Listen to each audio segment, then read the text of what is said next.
dapat munurnya berbaloi.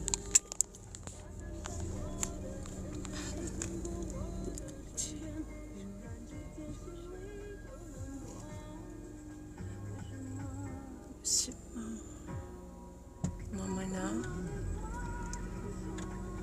Mata pa.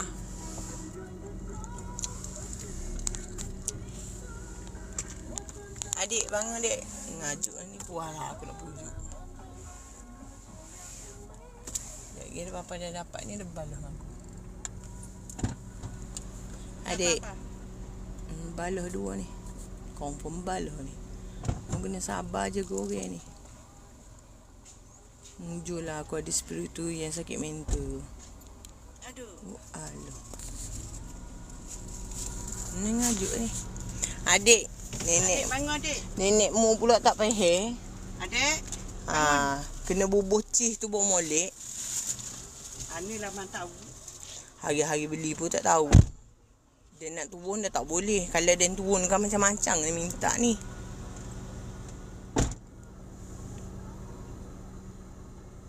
Tiada sambungan data. Itulah tu. Itulah tu. Yang, bangunlah yang. I'm sorry. Semua salah kat ayahmu.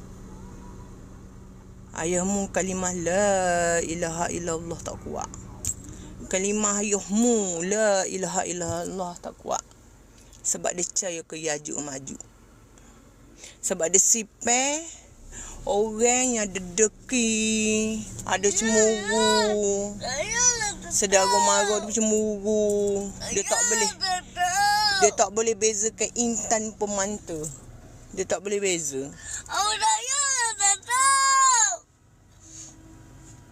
Lepas tu anak jadi masuk.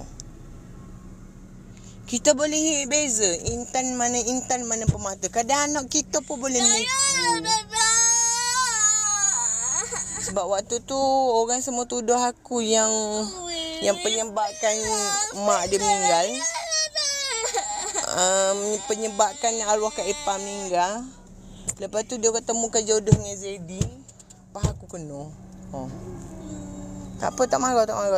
Sebab aku kena sebarkan supaya korang lulus ujian karma. Nanti boleh monsel. Poin satu je. Kecilkan jika korang. Seluruh dunia begini perangai. Macam manalah aku nak kecilkan jika